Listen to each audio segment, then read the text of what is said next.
Hey, what's up, guys? Welcome to Wrestling for the Weekends, December 3rd, 2023. I'm with Booty once again, Mr. Jake, Chris, as usual. And before we start, make sure to hit that like button and that subscribe button so we can get them views. What's going on, guys? How you Yeah, doing? what's up? Been actually a slow week, wrestling wise, I'd say. For once, I feel like the first time in Slow. slow by relative means for like what, like fucking 6 months now? Well, it seems like there's a pay-per-view or a special show or some sort of crazy news day every week. It's been a Yeah, crazy year. Like, there was news this week actually. We will get into that later. But there wasn't a pay per view this weekend, which is like not even Impact, no MLW. Like it was yeah, that it's hasn't happened in forever. There was New Japan World Tag League, but they're basically house shows at the moment. Like so, yeah, and it's like yeah, not the it's most like that's exciting it. tournament, anyways. Let's be And honest. Collision, yeah. Well, it's always at the end of the Even year. They know it's going to be least watched, so like they book yeah. like smaller arenas on purpose. Like it is whatever. It's been fun though. I caught up. I actually watched 2 shows of that Okay, today cool. because Right they on, right finally on. uploaded some English commentary on them, and yeah, it's been fun. So I've watched the first 6 shows now, Okay. and I'm still behind like a week because they've been doing like almost a show a day. It's crazy. But I don't really have much to say about it because yeah, it's been really basic, very like house show. I will say we'll get to more AEW stuff later, but to segue into that, the Gates of Agony, like they haven't got a lot of wins, but they look good. I think this pace is like definitely gonna help them. I haven't gotten to where they fake join House of Torture yet, and apparently leave the next That's such show. a weird story. Yeah, but they lose anyway, which actually that kind of pisses me off. But I'll see how it plays out. But yeah, they've looked good, especially even in the days they don't wrestle tournament matches because they're doing one block a day. So the rest are just in the multi man pre shows. They look good, especially like Khan like looks really good. Like he fits in New Japan, I'd say. He really does. Like both look wise and just like he's pretty sneaky good between the ropes. Um, the other guy, Tongaloa, is a little less. I mean, he's a lot. Hasn't been wrestling for us. That makes a big difference. It Yeah, it does suck that they lose, but like you said, like I never expect a lot of these guys to do well in these tournaments just because like it's it's a wait very so New Japan. predictable So Gato New Japan. booking. Yeah. Yeah, like if you're from another company, he's probably going to job you out as much as he's allowed to without pissing anyone off. That's basically the logic. Lucci likes your shirt, Jake. It's Rick Rude. I didn't even notice that when we were talking before we Yeah. started. Oh That's yeah, man, it's nice. I got I got a similar pose. Just not Wow. quite as nice though. Not quite Well, as I nice. made this one. This is one I made myself back when I was making T-shirts. I Uh, actually Oh, made sick. this That's one. I actually really actually, nice. you can't read it because it's mirrored, but it's one of those why be racist, homophobic, and transphobic when you can just be quiet. That's fantastic. That's Huh. Yeah, fantastic. it's I got it forever, but Words, wise words to it's live super by. faded now. It's so faded Wise words to now. live by. I used to love wearing this shit in East Texas though. I'm sure it got you some good conversation starters. There's a couple people on the board that could probably use that shirt too. Certainly. Absolutely. Certainly. Anyway, Yo, let's moving get right on. into let's get right into it. Let's get I want to start with the Continental Classic because it's the most amount of content to get through. I've Mhm. got the results pulled up right now, the live results. So I in didn't the, get to watch Danielson Eddie. I didn't get. I just didn't get a chance to. So okay, do you know who wins? yeah, I know. And I saw the aftermath video you posted. Yeah, Eddie just makes you feel fucking everything, man. You gotta watch it though, honestly though, dude, because I will. yeah. it Go was ahead, it may Chris. have been Jeff said it was match of the tournament. I I agree. don't I know if think it I is. I think it is. 100% agree, but it probably is. I like. I personally I really like the Roosh and Mark Briscoe match so That much. We'll match get into it was more great. later. Yes. And some people would even argue that wasn't even the match of the night because of Swerve and Jay. But like, oh my god, it was so good. I actually really like Claudio and Brody too. I thought that match That was was a fucking. great match too. Oh man, the Dude, open with that too. Oh, I love when that. they were doing the spot where they were just clotheslining each other and not moving? That was fucking sick. They had It was just like, great, yeah. great chemistry. And actually, we can start with that one first. It's not really in order, but it doesn't really matter. We'll start with the Blue League then. So at the top of the Blue League, we actually have Brody King at 6 points at 2.0, which was the match we just talked about. A pretty big shocker. Then we have Brian Danielson at 3 points, but he's only wrestled one match. How are they gonna make that up? Are they gonna do anything to make that match up, or just him and? What Chris said is they're I probably think they have an extra week of Collision. They can just do 2 instead of 3, and it'll be fine. okay. But I'm not 100% sure on that. I haven't like double checked, but I think that might be what they're doing. Because I think next week they've already advertised 2 and not 3, and I think if they were going to do 3, they'd go ahead and advertise 3. Yeah, but I think they're gonna have one. I don't know from which league, but they'll have probably one match on Rampage at the very least, just because Dynamite can't have as many matches because they have the Christian. Well, if they do the match. Gold League, which is normally Dynamite, if they Yes. do that on Rampage, that's basically the same schedule still, though, anyway, though, because True. it's taped the same night. So, True. yeah, I definitely could see that this week. And I don't know what's been announced as far as the tournament coming up anyway. I don't know if they've announced 3 or 2 or what. But they I'm definitely not haven't sure. announced 3. I don't even know if they've No. announced the tournament matches for next week yet. Maybe a match. I think they've announced 1 or 2 matches for Gold. Well, Eddie and Claudio. If they've only announced 2, I bet Eddie and Claudio, yeah. Okay, but is that Gold or that's the Blue? That's on Collision though, right? I Yeah. believe That's that would be also Collision. I would believe that would be Collision Collision. as well. So that's Tuesday. Yeah. It's not airing on Tuesday, I don't think. So. Wait, it's taped? Yeah, man. It's in Montreal on Tuesday. Collision is. Oh, I didn't even realize that. Yeah. Yeah, it's airing Saturday still for sure. But I knew they were taping a Canada one, but I completely forgot about it. It was months ago when I remember. Yeah, it's most likely because the Habs are playing on the Saturday. Yeah, that makes sense. I think Can't that bump was hockey in Montreal. Yeah. Sorry, go ahead, Chris. No, I would just say a little slight update.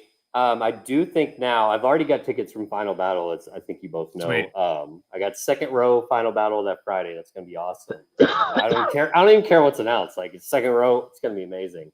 I'm gonna get Dynamite tickets for sure. I'm just waiting till probably like day of, see if That's they winter is prices. coming, right? Yes, and I'm now free Saturday for Collision as well. So I think I'm gonna go to all 3. I wasn't gonna go to the. You gotta triple down. I love it. I love it. Yeah, well, I had awesome. planned Saturday, but now I think I'm free Saturday, so we'll see. I don't know where that fits in the tournament. I think it's still blocked both shows. I don't think it'll be semifinals even, but it might be. I might have done the math wrong, and maybe I get semifinals on Dynamite or something. I don't know, but it's Dynamite first. Yeah, Dynamite's like it's not this week, but next week. Dynamite is like the 13th. And then it's like Final Battle and then Collision's the 16th. So I don't think it'll be semifinals because I'm pretty sure. I don't think so either because World's End is the 30th, so there's like a whole week they can do semifinals on TV before that. Yeah, like, 2 weeks left. More no, it's gonna be like now that I'm looking at it like in front of me, there's like so much time to finish the tournament. It's not gonna be a problem. Yeah, I think you're right. They do have an extra Collision, maybe even an extra Dynamite that they can play with, so I don't think it's gonna be an issue. I'd have to look at the schedule again, but either way, it should be fine. Back to the Blue League, though. Then we have Andrade as well at 3 points, but he's also only wrestled one match. They're going to wrestle each other, so I guess I'll take care of that really quick. That's good. Then we've got. I would say yes, it kind of takes care of it, but Claudio and Eddie will be wrestling their 3rd match, so they will then be one ahead of everyone. One ahead. Yeah, but they can't take a week off, I don't think, because. That doesn't work right because I think one of the combinations would I think they could because then it could be like Danielson and whatever like Garcia or something and Brody King and Brody, Andrade. Yeah. Oh yeah, Danielson and Garcia and Andrade Brody King. Yeah, that solves it right there. That's their 3rd week of only 2 matches. Yeah, everyone's does Andrade job to Brody? That's the thing. I think he is. I don't know. It's hard to tell with this angle. I think the booking's a little predictable in some ways, but so open-ended in others. I think the Brody part's a little predictable. He's gonna go out like on this winning streak, but then probably lose and not make. He might make the semifinals, but he won't make the finals. I don't think. But does he lose to Andrade, or who knows? Like that's interesting. Like when does it start? But I think that's kind of the stereotypical start ahead, but don't win. And Eddie might be the start losing and come from behind. Who knows? What's up, Butters? He might win it all. I think it'd be a swerve. It would be a swerve. Then we got Yeah, so we got Claudio, who's actually at 1-1 because he lost to Brody, which was another. I would call that an upset. I would absolutely call that an upset. Mhm. Yeah, they both been I upsets. think Brody's probably the lowest tier guy in that blue league. Like, as far as just like being featured on the product, So any win's kind of an upset for him. Yeah, unless I'm forgetting about. Garcia. He's probably about the Garcia, but yeah. It's tough to say, right? Because like I would say that like as a physical presence, obviously Brody is like high up there. No doubt Exactly. about it. That's why these upsets aren't too surprising, I'd say. But from a kayfabe perspective, other than the trios titles, like he hasn't really won anything in AEW, right? Garcia has some singles titles win.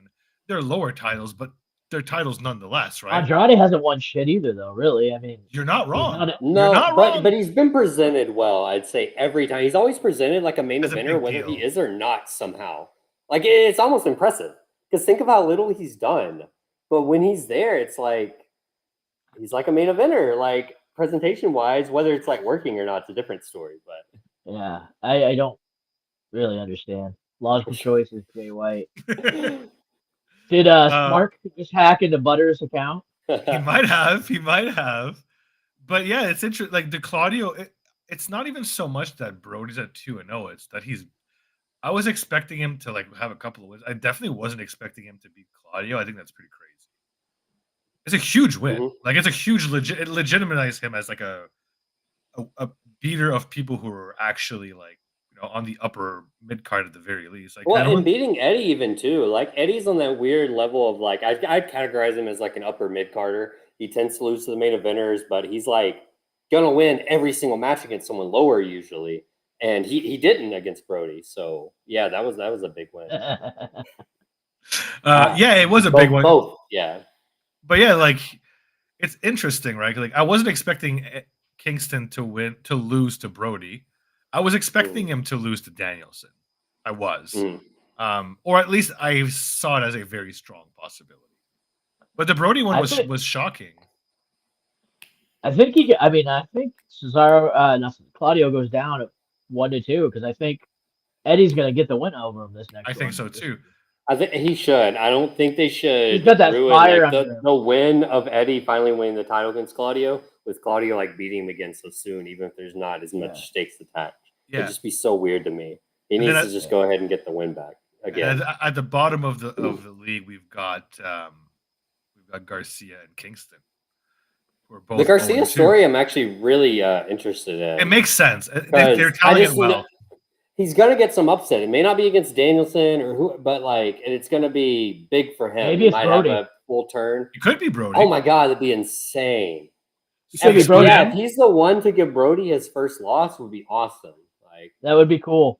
And the fans Brody, it's actually genius because Brody is like he'd be looking unstoppable, but as we talked about, he hasn't been positioned super high before, so he can still just like easily lose. Get caught in a submission. Take Garcia, yeah, So yeah, that actually might be what happens. I think I'm subscribing to that now. Yeah, because the crowd is really starting to get on. Like the crowd is really starting to pop for Garcia too. Yep. It's like even without the dancing.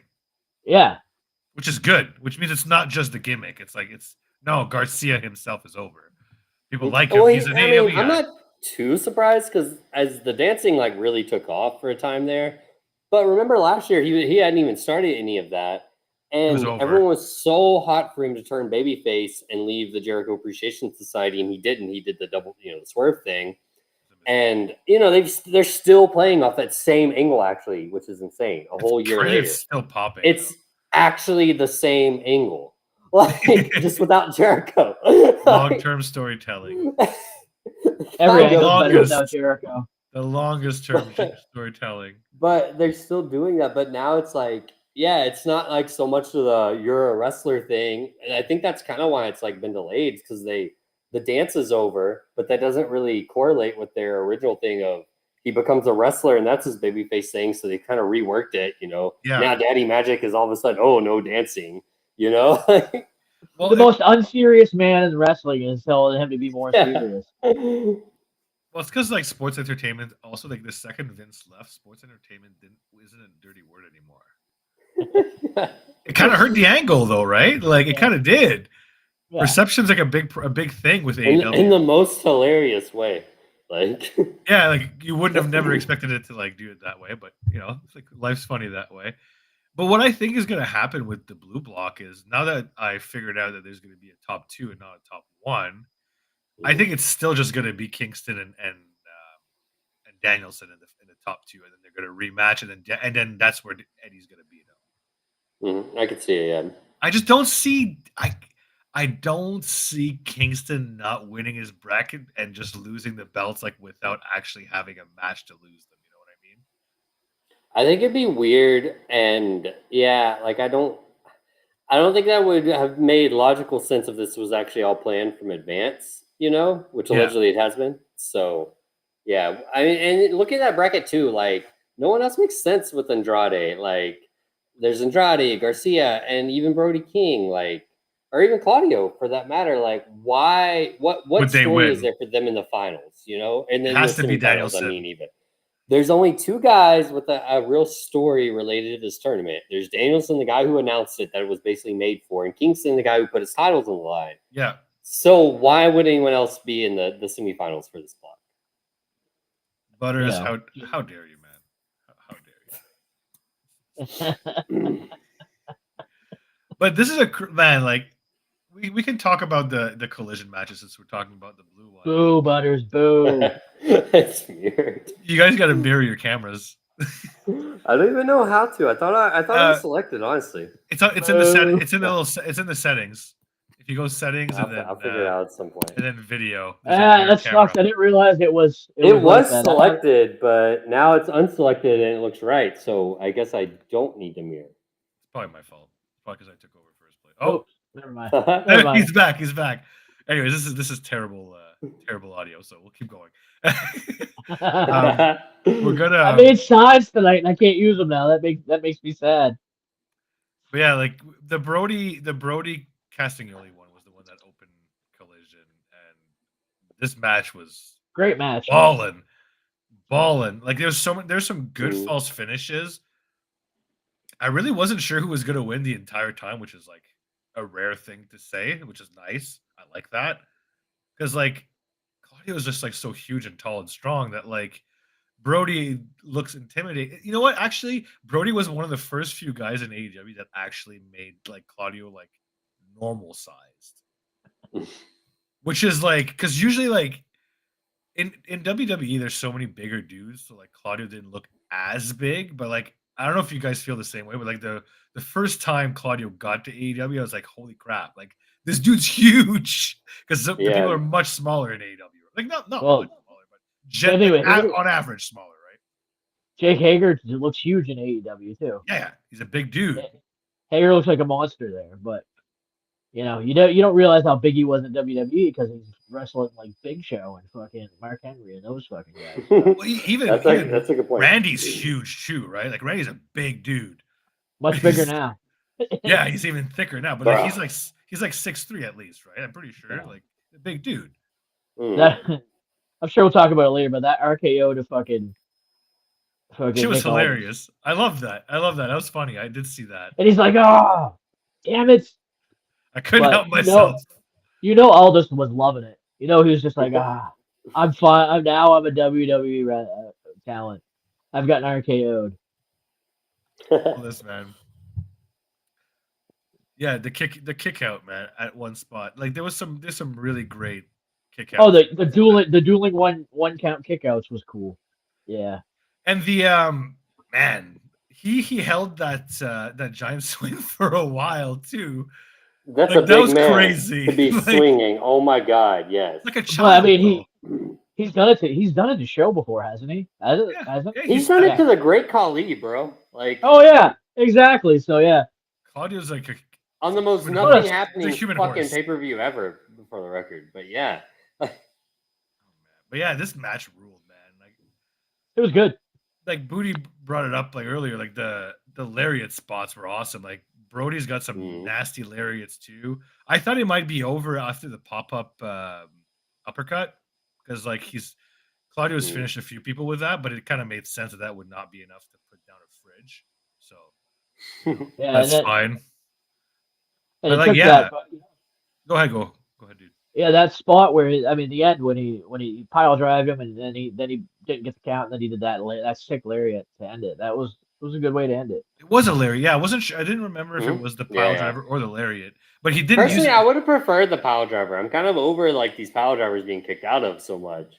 But yeah, like it was such a strong lariat that I was like, well, I can buy that was stronger. Like would that be considered like a lariat from hell? Clothesline from hell? Bro, Yeah. It was it what? was It's like something. Well, Kobashi. pile This drivers completely goddamn varied. Bruno Sammartino neck breaking lariat, the one that Stan Hansen broke his neck with. Yeah. Brody does have that Stan Hansen energy to him. Oh yeah, for sure. just a tattooed version, a tattooed Brody logo could version. Brody could come out with a fucking giant cowboy hat and a fucking bull rope with a fucking bell at the end, and it would look fucking absolutely fine. Oh man, he's awesome. But yeah, I kind of agree with you, Chris, about the pile driver. I'm assuming he didn't win with a regular pile driver because like his finisher is kind of a modified pile driver.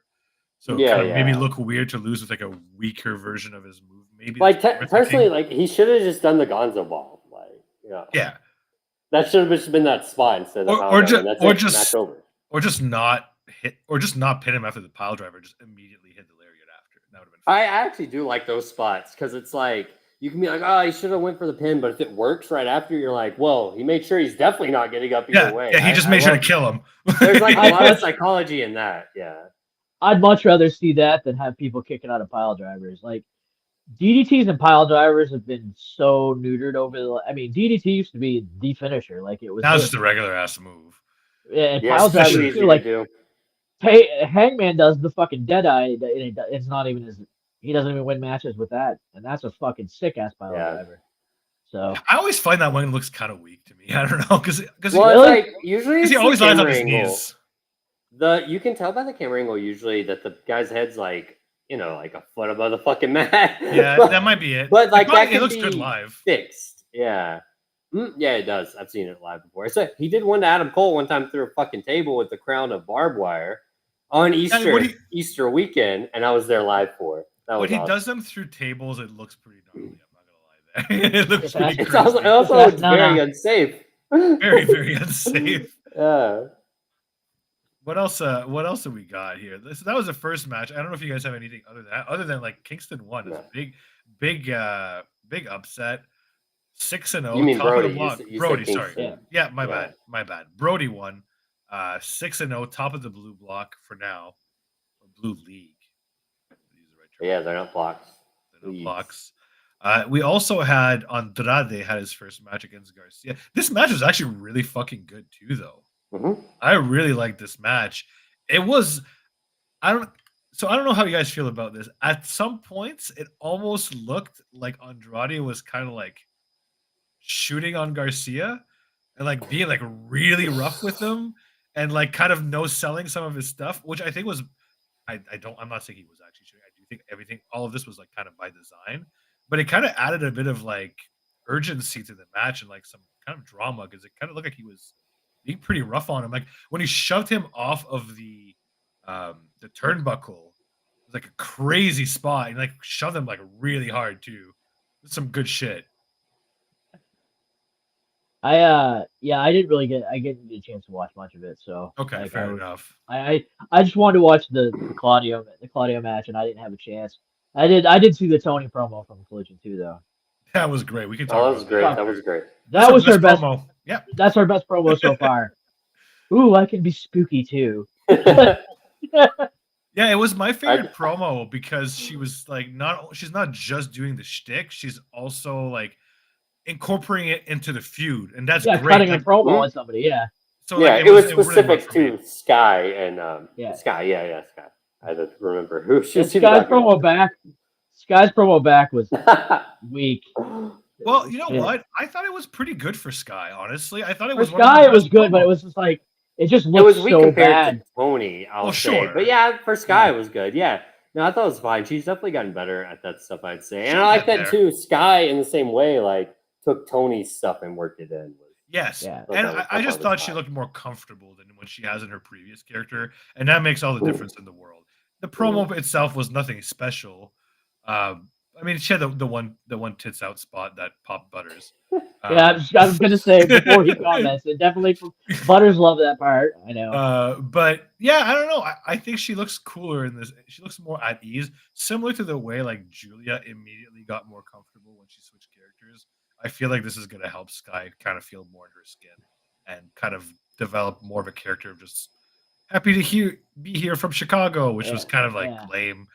That works for year 1 and 2, but it's always good to see some evolution and stuff like that. But yeah, Garcia's 0-2, and that really sucks. But the story is very interesting. I'm convinced now that we talked about it that he's the one that's gonna give Brody a loss. I think that'd be good. I wouldn't mind that at all. That's good storytelling. There was also the CJ Perry angle to this match. First of all, she like clearly forgot that she wasn't supposed to be out there, and the ref had to yell at her to get the fuck out. Yeah, which was hilarious. So confused. The announcers were like, "Yeah, she has to leave. She'll leave. It's fine." And then she just didn't leave. And the ref, clearly production called the ref on the audio. Was like, "Yo, get this bitch out." Yeah. But the important part was the aftermatch. Later in the night, we saw Miro kind of try to rush to Andrade's dressing room, and CJ was like, "No, you can't. Like, he's my client, and like, if you love me, then like you won't hurt my clients because I have to do my own thing." And Miro's like said something about how God's abandoned him and some weird other cryptic. He also said that he wasn't in the if God loved he's him, a mess. He would be in the tournament. And I kind of laughed. I'm like, you would probably be in the tournament if you were willing to take some losses. He actually his exact words were, "If my God hadn't abandoned me, I'd be in the tournament." Yeah. What? First of all, I thought he abandoned the God. He's losing a little bit of Ego killed him. He's losing his no plot. idea. Yeah, he's confusing his own kayfabe a little bit here. He has no idea what it is. None. It's entertaining as shit anyways. I don't care, but and when she called Andrade the idol too, is that something she's been doing or like? No, that was the first time I heard it. I think it's just because like she called him the idol. No, it's so specifically so he could say El Idolo. I think it's literally it's as simple as that. Just a like callback a little thing. bit. Probably, it's probably just a bit. Yeah. They did have better chemistry at the very least. Like this was better than like the weird like her trying to put him over while he's talking about how hot she is, which didn't really make any sense last week. That Andrade was doing. He's like, "Oh, she's so pretty." It's like, okay, like how is she helping you win matches though? This doesn't make any sense. Let's tighten this up a little bit. So this was a step in the right direction. I do think it's still going to lead to an Andrade Miro match. If it doesn't, then I'm going to be annoyed that they're wasting my time. I just think it's a waste of a paycheck. I just don't think that they really need to bring her in at all for anything. Like, I don't know. I find her more entertaining than Andrade right now. Well, Andrade, I don't find him entertaining. Like, he should have stuck with his. He should have stuck with his family. That's what he should have just kept the fucking. As it making part of with Roosh, he should have just stuck with those guys. But I don't know what's going on there. Speaking with family, though, Ric Flair is now signed to AEW. How soon until they're paired up? For now, he's there for now. Yeah, we can touch base on that a little bit. But also, Chris, I thought what you were going to say is, speaking of family, Andrade is going to be wrestling for CMLL. Oh, yeah. Which is pretty crazy. I actually forgot about it. So technically, we shouldn't broadcast that 100% because his face was not shown. Okay. Lucha Blog is like they've done fake like Andrade teases before. Okay, fair enough. But we'll slow down. He's convinced it's him too. It's just not like 100% confirmed. So that's probably what it is. But he's making his return. He hasn't wrestled for AAA in forever, so that part's not a big deal. But the big thing is this means he can now do like Forbidden Door and like New Japan. That's exactly stuff. what I was going to say because if Booty doesn't really know where we're getting at because he might not be familiar with those promotions.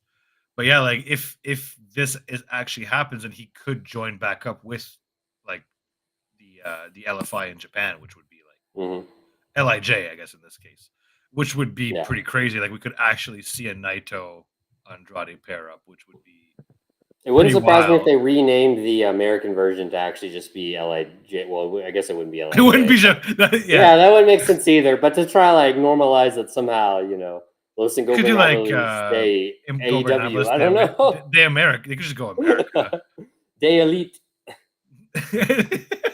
Ingobernables de Elite would be kind of funny. Yeah. But yeah, it's significant for that because like it could lead to some cool stuff next year. So, but yeah, I didn't mind Andrade winning here. The match itself was pretty good, like we said. We'll see what happens. Like we did see in the chat that Andrade and Danielson is going to be coming up next week. So I'm expecting Andrade to take his first loss there, to be honest, because I'm pretty sure Danielson is going like 5-0. That's what I expect. Quite frankly, that's just what I expect. I can see it, yeah. Or either that, or he's getting a tie against Garcia. I just don't see him losing at all. I just don't. Yeah. So the matches next week are that one you just mentioned, Andrade, Danielson, Eddie, Claudio rematch. Yeah. Those are the two Blue League.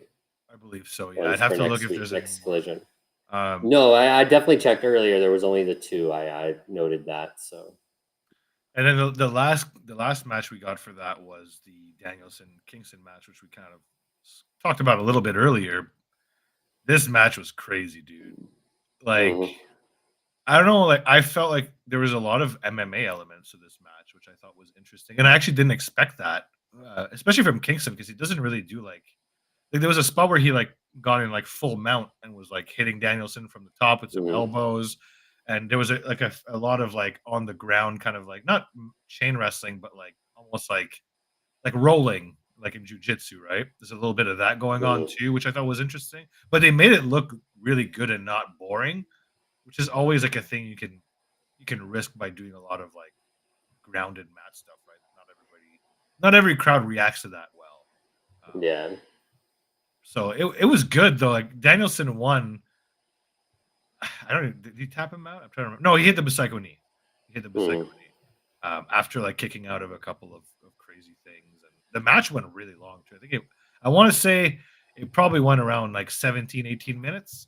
I think. I don't have the time. Hold on. I can get it real quick. I think it was between 17 and 18. I'm almost certain because it ended shortly after the announced 5 minutes. 16:50, so 17, right on the dot, basically. Yeah, great ass match, man. And the picture on the video is what happened after. Like, freaking troll Danielson runs into the crowd, grabs a sign from a fan that says Eddie is a bum, runs around the ring, then drops it on Danielson while he's still Kingston, as he's still recovering, laughs in his face and runs away. Like, he's such an ass. And he did say he was going to do this because last week he cut a promo saying that like, oh, Eddie Kingston wants to be humble in victory and humble in defeat. I'm not going to be humble in defeat or in victory. And he did exactly what he said he was going to do. Because he said neither defeat or victory. Like, what? He's the fucking goat. He's such a magnificent fucking asshole. Like, Eddie's such a really good baby fit. He really is great at both. Like, yeah, and he recognized right away. Sorry, Booty, go ahead. Finish your he's one of those He's one of those rare wrestlers that's fucking just top level on both. Like, not everybody can play really good heels and really good faces. Most people can't. Most people can't. Yeah. Most people can't play. Most people can't even be babyface. Like, babyface is hard. It just is.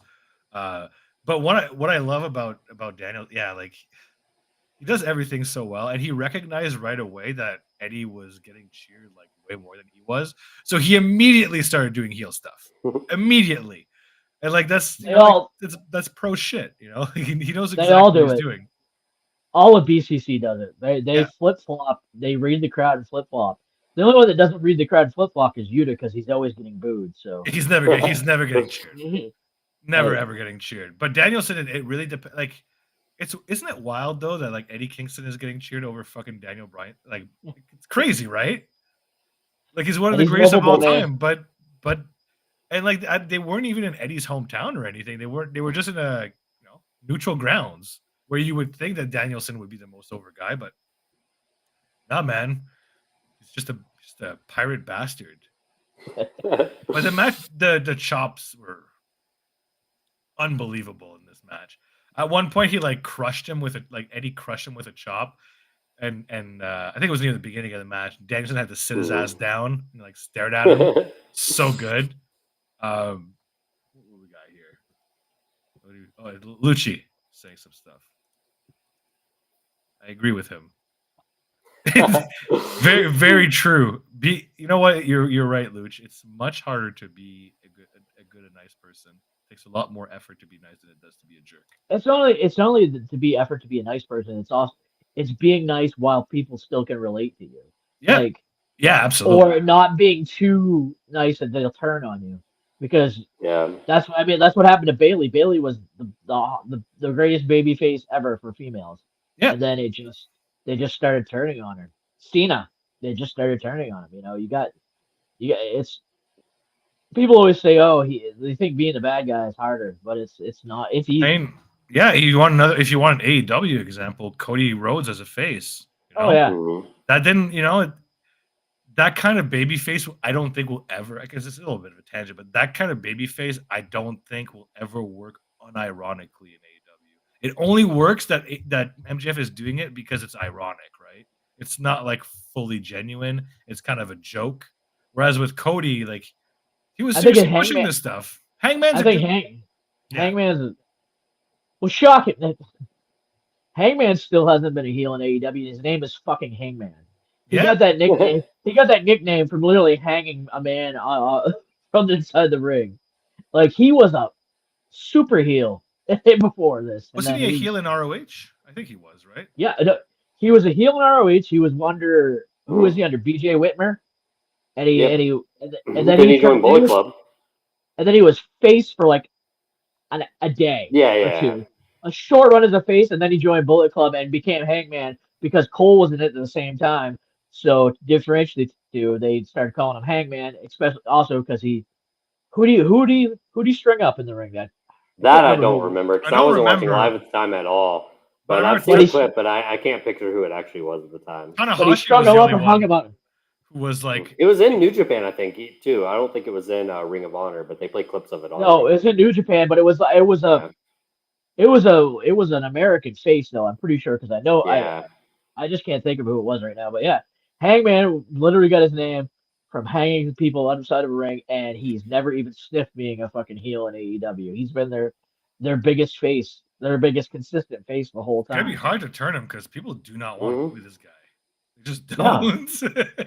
And like he speaking of him being a heel, like he was one of the few guys who turned on Kenny in New Japan. Dude, he joined Cody to turn on Kenny when Ibushi saved him. So that they could run that back actually eventually. Like if Ibushi ever shows up again, who knows? I know he's doing stuff in Japan right now, or in December, so it might be a little bit till we see him. But yeah, like some interesting stuff going on. That brings up just a wicked side tangent. Now that we're talking about that, do we ever see Marty Scurll in AEW? No. You'll never see him. So. They tried to test it maybe like 2-3 years ago, like after everything came out, but like a little ways after, they had him do like a 2-second cameo on BTE, not even a speaking line, and everyone was like, "What the fuck? Like, what are you doing?" And nothing. Judging by how volatile and toxic the conversations around Ric Flair already are, I very much doubt they would bring him back because he would bring a lot less than Ric Flair does, and Ric Flair already doesn't bring a whole lot. The only reason that I'm saying that is just because like Ric Flair is Ric Flair, right? Like I know it's really shitty to use that as an excuse. I'm not saying an excuse. If it was up to me, I would not have him on the show ever. But it's like a barometer, though. Like, that's Tony's. Like Ric Flair brings more than the shit he causes in Tony's mind. Well, of course, like and it's near the limit. Like we can tell, he's already edited off, a Rampage segment or a line. Yes, he has. Yes, he has. Very obviously. If Ric Flair is already near the limit, Marty Scurll's definitely below. Yeah. And like Marty Scurll could bring more as like an in-ring performer, but he also doesn't really wrestle anymore. Who knows if he's even still really has? Oh, he's been wrestling in Mexico for a little while. Okay. It's like the smallest of the small promotions. Same one that the dudes from like NXT UK that got fired. Okay. Like, what's his name? Something Banks, I think. No. Travis Banks. Talking about Jack Gallagher? No, not him. Not him. Oh, he's gone. Like fucking MMA now. But it was something Banks that used to wrestle in NXT UK. That was Travis Banks? Fired. Yeah, I want to say Travis. Yeah. Travis Banks. He was like, I think he's a New Zealand guy. Because he was like Kiwi something. Yeah. Yeah. They've both been in the same like Mexico, like small. It's too bad because the like villain 2 was years now. villain was really good. Like the villain when he was on, he was. I was heard. Good. It's just, I wasn't watching at the time, but I know a lot of people liked him, and like the aesthetic was really cool, right? especially when he brought in fucking Brody and PCO. That was. Oh yeah, I like Umbrella and all that stuff. I wasn't actually watching live at the time either, though. I went back and watched. Were you? Did you guys see? Speaking of like controversial, shitty people, Tessa Blanchard just wrestled in CMLL and lost to Stephanie Vaquier, which is interesting. Is she really a shitty person doing though, or is that just good like, in CMLL though? What's that? Was that Booty? I said, is she really a shitty person, or was that just all kind of blown out of proportion? Like I never really saw a definitive one way or the other. The thing is, she got that second chance in WoW, and then they dumped her so quickly before she could ever do anything. Because apparently, she was just like bitching out the talent so much. We can say allegedly. She's only in her mid-20s, so like she's not even like a veteran or anything. I mean, she's talented. I won't say that. She's probably exactly. Yeah, she's extremely miles talented. better in the ring than any of those other girls probably were. But still, that's unfortunate. But that's the only real like more recent thing that she's had, and like the whole Impact thing during the pandemic. You know, that's what I was gonna say. But I thought you were gonna say. Go ahead, finish. I was gonna say, I thought you were gonna say, speaking of shitty people, Sonny got arrested. I'd rather not give that person. I don't even care to talk about that. Yeah, exactly. She's been in jail for what, 17 years now or something. I think it was. What I was gonna say about Tessa is like it's not. People forget it's not just the controversial comments and stuff like that. It's she ran away with the Impact belt and refused to do business. That's good. That's more of a blackball in the business than anything else. To be honest, though, like I can be lenient with that because it was a worldwide pandemic. Like whatever, a bunch of shit was fucked up. Like I don't know the full context anyway. Like I was definitely more on Impact side from it, and still am. But it's like whatever that can be made up, and the WoW stuff even can be made up. But it's just. It was so funny the way that happened. She did have. She at least had the public. Here's my big chance. Like this is how I make my name back. And then WoW's like, she's way too hard to work with. We're cutting ties. Yeah, there's some definite like maturity issues, right? Like, I will say, what I've heard, she's doing really well in CML. I think she may have even won a title at some point, but she's then lost since to Stephanie Vaquer. But I don't remember. Maybe she's only challenged. But I've heard those matches were good. She's wrestled more than one, I think, against Vaquer. I'm not surprised. Really good. I'm not surprised she's in CMLL because Conan is talking a bunch of shit about her, so that makes sense. Unfortunately. But is there anything else? Oh yeah, the other thing I want to talk about Collision. So many women's stories last night, which was really refreshing. Made me personally very happy. I could have done with one more match, but there wasn't a whole lot of matches. Period. There's a few squash matches. So whatever, I could forgive it. But there was at least 6 or 7 women featured on the show in 3 different segments, or maybe even 4. Either way, it was great. I was really happy to see that, and I hope that's kind of like signs of things to come. I feel like I've said this like a million times, though, so I don't want to get too excited. But I don't want to be too negative about it either. Like I still want to give credit where credit is due when it does happen, as opposed to just be like bummed out every time it doesn't happen. So we had go ahead. We had Tony. Yeah, go ahead. Sorry. We had Tony and Sky Blue. They both each cut a separate promo, which was good. We had the match, which was I'm actually forgetting what it was. Oh yeah, it was completely different people. It was Abaddon and Kiera Hogan. That's right. Yeah, Abaddon and Kiera. And then Abaddon won, and then there was then Julia showed up. So there's that set up another match. And there was another thing that it was the Statlander and Willow. Was it Willow? No, sorry, you're right. It was Willow. It wasn't Statlander. You're correct. It was Willow and Mercedes. That's right. I was gonna say I actually don't even remember another one, but yeah, and they talked about their past history through I think Ring of Honor, and some Collision too. But yeah. I could see. I'm not sure if they're gonna fight on AEW TV or ROH TV. I'm not sure. Honestly, that might be a final battle match, to have 2 women's matches on the card. That'd be awesome. That would be awesome. I would be really. Yeah, I'd be down for that too. Because since I'll be there live, but yeah, I'd be more than happy with They could even be, honestly, like with the stories that are going on in ROH, you could easily have 3 women's matches. Because I could see like something like I would do the Renegades versus Layla and who did she just start teaming with again? The former Impact Tag Champion. I'm blanking her name. What's his name? Rachel Ellering. Rachel Ellering's daughter. Yeah, Ellering's daughter. Yeah. Either that or they'll fight each other. I think. Yeah, something like one that. or the other. But I would love a tag team because maybe they could start putting the seeds in for a tag belt. That would be cool. I wouldn't mind a women's tag belt. I know it's a cursed thing, but across 3 promotions, it could work. Have Mercedes come in. Have Mercedes come in and win it. I mean, you mean Mercedes Monet? The other Mercedes Martinez. The other Mercedes. Of course, Butter's all about Sky Blue. We know that. Yeah. Before we don't even know the rating. It's only what? Chris mentioned earlier. You want to talk about the Roddy situation though, before we leave Collision. Yeah, Roddy, definitely do that. How Roddy, it's over. It's the gimmick. It's over. It's the most over he's ever been in his career. I don't even get it. And it's done. It's done. Like I can't remember who it was, but somebody mentioned that they are sick of him yelling at him in the middle of why he said this is just jumping the shark on it. Actually, I think it was Butters. He'll pop in and say it was him in a minute. But like when he's just talking to Joe and in the middle of the sentence, he just yells at him. That was bad. It's not good. No. Okay, my favorite part though is when he does it to Joe and he goes, Samoa Joe. It's so ridiculous. And that kills me every time. I will never get over that one.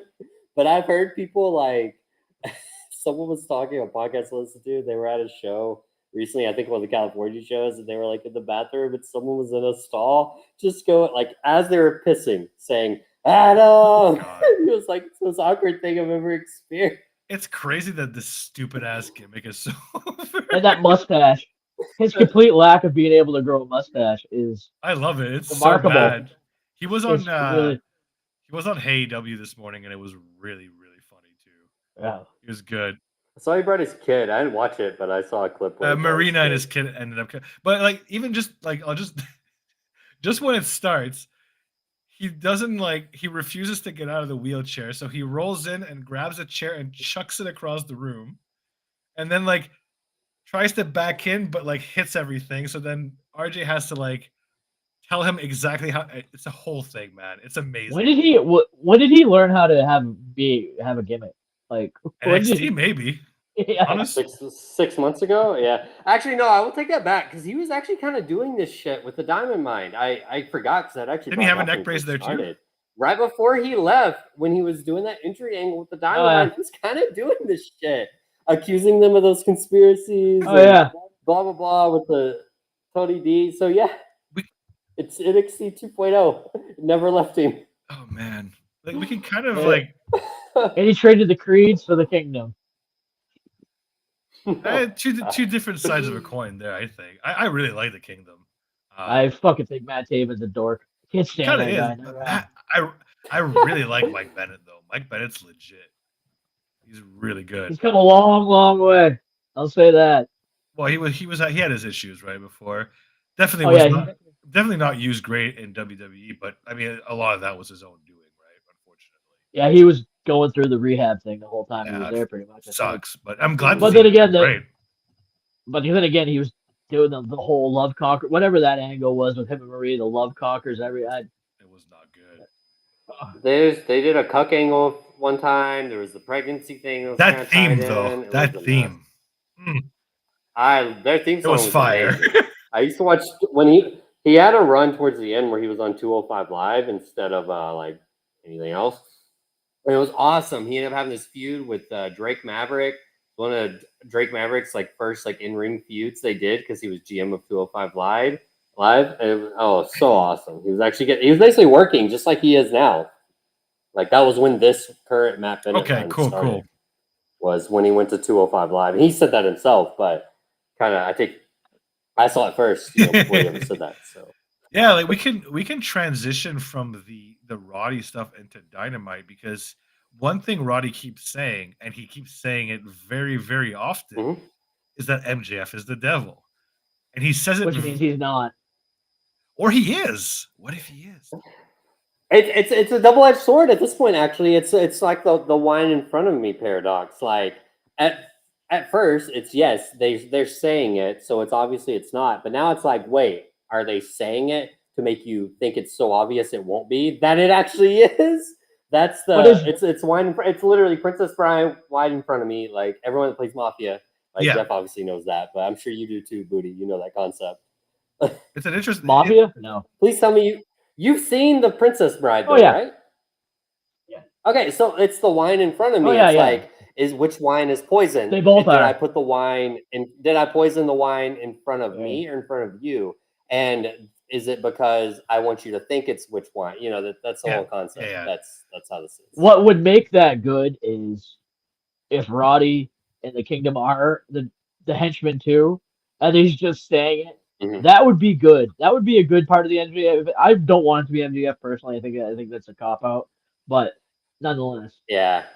But I'm actually with you on that. I don't want it to be MJF because it would have to have been MJF all along. And like I talked about this in the Dynamite chat, like kind of in depth on Thursday morning. I want this MJF face run to be real. I don't want it to be like a ruse. Yeah. And then when he does turn heel again, which he 100% will, we know that he's going to be a heel again. It needs to be like something broke him again. Like he really did change, but something happened and probably maybe even justified. Like something like legitimately wronged him, and that makes him go back to the dark place he talks about in every promo now that he doesn't want to go back to. That I think is like that's like A+. That's cinema right there. Cole being the devil would do that. If Cole is behind the devil, that would do that. Yeah. It's just because either that or if MJF is the devil too, then if Roddy's right and they're not involved in it, then all of a sudden Roddy and the Kingdom are good guys. And it's let me add one more thing to my previous point because I'll agree with you. If he is the devil, 100% Roddy had to have been in on it the whole time too. That's the best. That's the best case scenario. Cole can't be involved. They were all. It was all a ruse the whole time. That with Cole and MJF both can't agree. That's okay. Would be bad. That would be very bad. I also don't think it's MJF because Wardlow's in it, and I don't think Wardlow and fucking MJF are. One of those guys is huge, and I does seem to have been more in that one. I think it was just that one segment where the Acclaim got beat down. I don't really know if they've. He was in. No, he was. He was in the last one too. Yeah. He was too. His hair was all messed up afterwards. Yeah. I know, Buddy's pointing it out during the Yeah, you're right. It was hilarious. His shitty hairdo was fucking all fucking. They had to do that on purpose. So it's definitely like an MJF enemies thing. Like I'm fully convinced of that. But it's not Joe. I don't think Joe's involved either, though. Joe's a lone ranger, man. Joe's always been a lone ranger. He doesn't need. Yeah, the few times Joe's has been kind of paired up with people have been kind of botches historically. Granted, a lot of that was TNA anyway, but. What was great, actually, the best thing Joe did in one of the best things. Main Event Mafia. Yeah, that was. Wait, hold on, time out. Hold on. Let me interrupt you real quick, Jake, before you go on. No, the worst was when he was in the Beatdown Clan MVP's faction for like with Low Key weeks before he left. So he left the company permanently, like right. What? It was Eddie, Low Key, and Joe, right, with MVP. And Kenny King. Oh, that's a sick faction. Oh, Bobby Lashley. What? King of the night. Wait, was Bobby Lashley not involved too? No, they were beating on Lashley. This was after the Beatdown Clan. Yeah. The Beatdown Clan that was right on my tail end of watching. It was awful. He's got some wild shit, man. But what I did like, this was like 2012, 2013. When Joe was in WWE and they had him and KO teaming up against Seth and the fucking Authors of Pain and Buddy Murphy. Mm-hmm. That shit was sick. Remember that? Holy crap! Remember? No, Jeff. It was so terrible. So that was Joe was on commentary and he just started wrestling again, which he wanted to, and it was through the commentary. It was an angle through commentary, and he was doing that angle. It didn't last too long, but you seen with KO against Seth's little group with AOP. I remember that group. I remember that group. Yeah, he got injured because he was filming one of those stupid ass USA Network Raw commercials where it's like must be Mondays, and he got thrown through a table by AOP during it. The bit was he was halfway through being thrown to the table and it pauses and he zooms in on Joe's face and he goes, "It must be Monday." he got hurt from that, and he basically never wrestled in WWE again except for that last little NXT run. Because Poncho Joe at WrestleMania. Yeah, it was but it was starting to get fire though when he first. Because didn't Steph threaten Michael Cole on commentary, and that's when Joe was like, "No, dude." When the angle was amazing. When Joe just and COVID kind of fucked it up too at the same time. That all happened at once. Joe got injured literally right before COVID started, I think, too. So who knows? Angle could have been shit after that anyway. But that's one of the reasons why, like, I don't mind Joe having a run at the AEW title because he's gonna get injured soon enough anyway. So it's like it's not gonna be very long. Just let him have it. Just let him have the flowers. Knock on wood. Has he even been injured since joining AEW? He actually hasn't. It was really just that really bad time with the stupid commercial, which when shit happens like that, you kind of think it's more of like an injury prone thing than, then it's in a match because it's like, bro, you weren't even wrestling. It's like Adam Cole, right? Like Adam Cole got injured twice in a row on major injuries, but neither of the times or anything he did that was like he popped off a stage. Yeah, like one of them he took a shot to the head, shit happens, and the other one he like jumped on a railing or on the floor and broke his leg. Like 2 freak accidents that doesn't make your injury prone, right? It's just bad luck. Yeah, Joe just only took that time off for Twisted Metal, right? Like he hasn't been injured at all. That's right.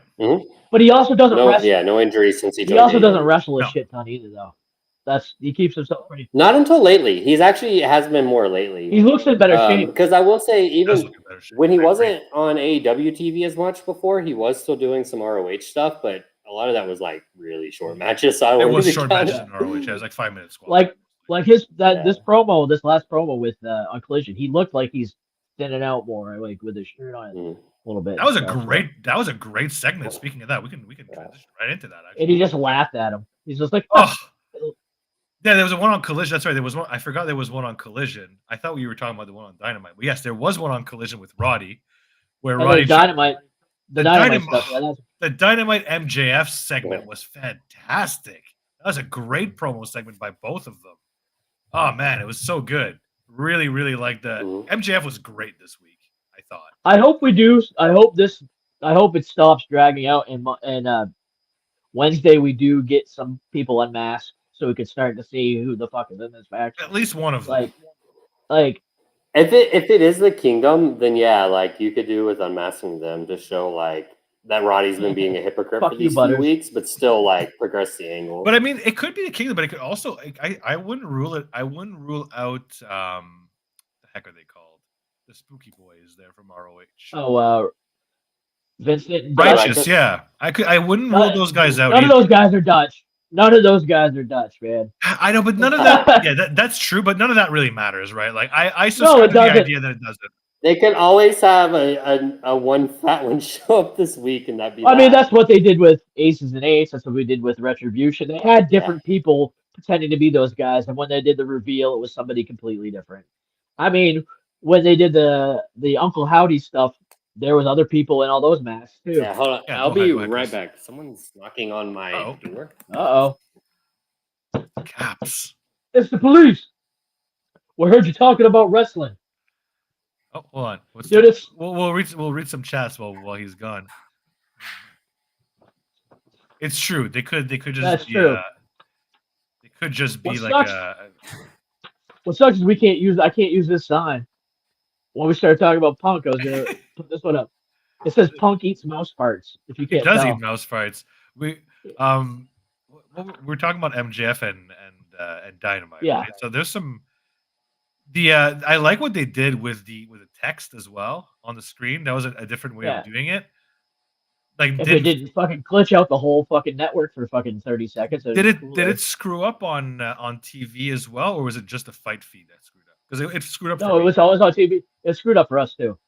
So it wasn't a TBS thing. It was a fucking whatever thing.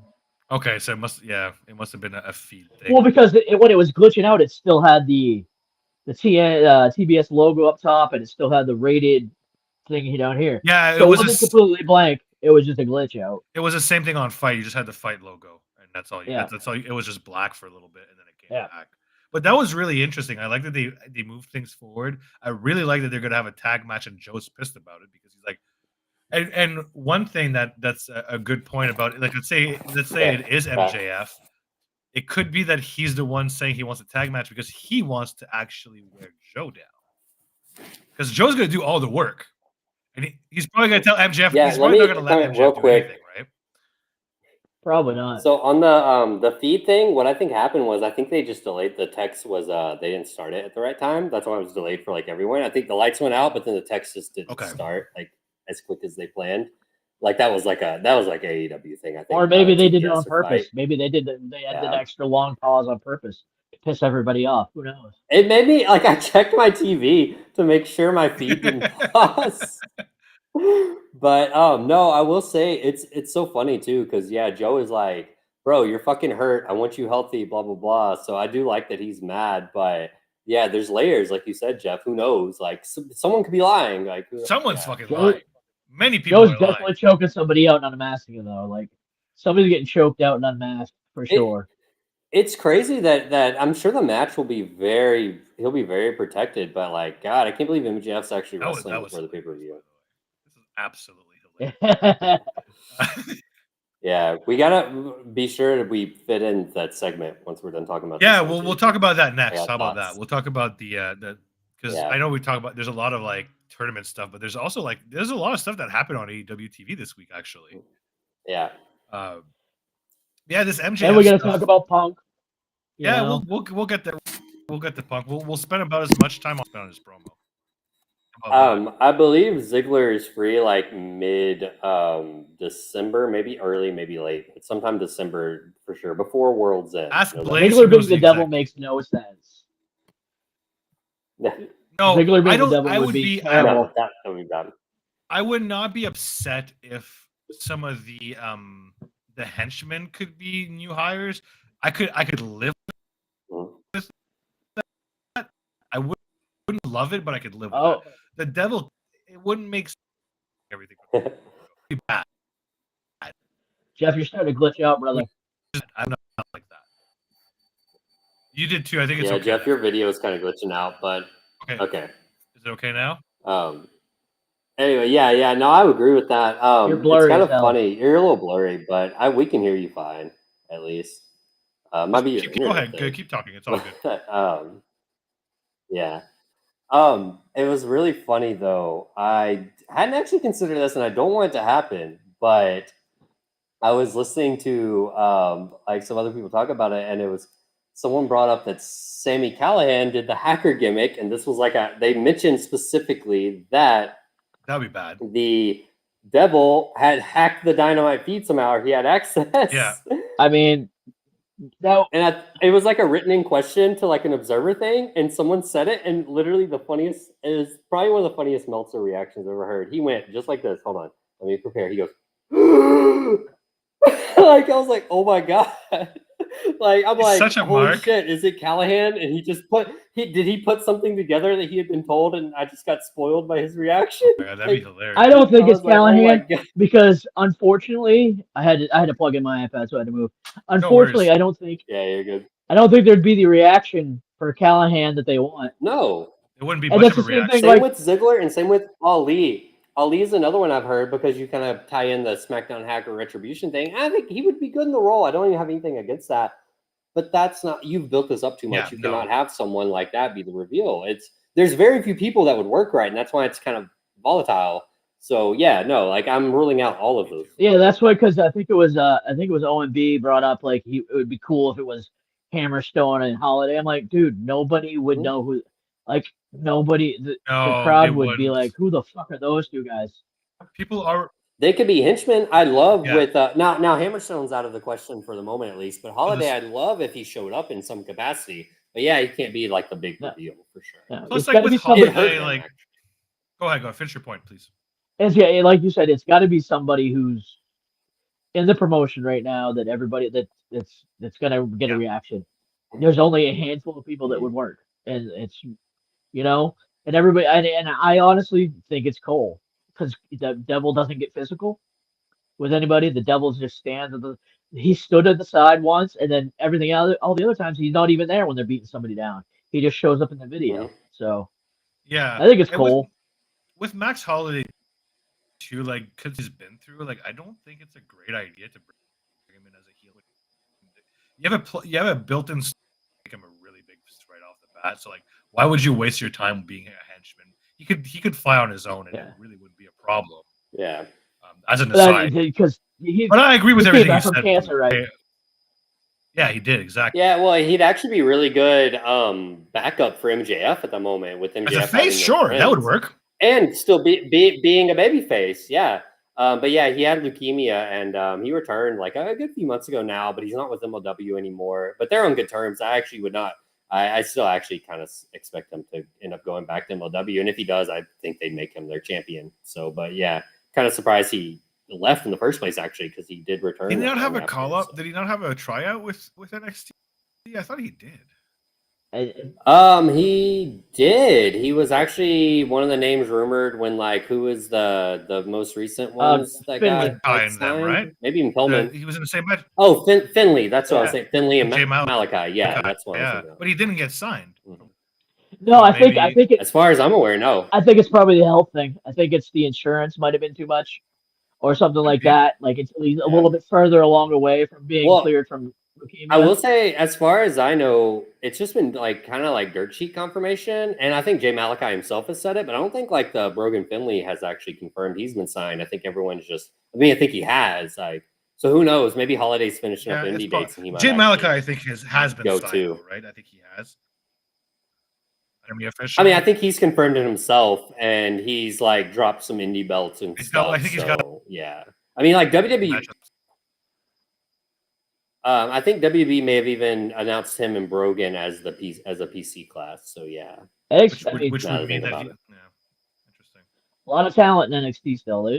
They really don't need to sign a whole lot more people anymore. They still got a tons of talent that needs to come. Yeah, that's the thing, right? No, honestly, just a little aside, what they should do at the moment, I think they need to sign a little more indie guys that are not super green. And actually call up some of these guys that are ready and have been in NXT for a while, but that way that the trainees aren't just blind leading the blind. But it's Braun. There's not much else for Braun. You got to have a balance. But unfortunately, what's happened is that it just sucks because guys are ready to be moved up, and then they're still not getting used. Like Cameron Grimes is not getting used properly. That's crazy. Fucking Bronson Reed good.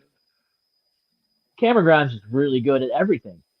Bronson Reed has been fine. I won't call that a failure by any means, but I definitely think there's more since the return. I guess technically that wasn't even a call up because he got fired, but then he came back. But they've done enough. They've done enough with Bronson. Cameron Grimes has been that's Vince era of not using someone. It's one of the only cases of it I feel I've seen. Where's Dexter gone?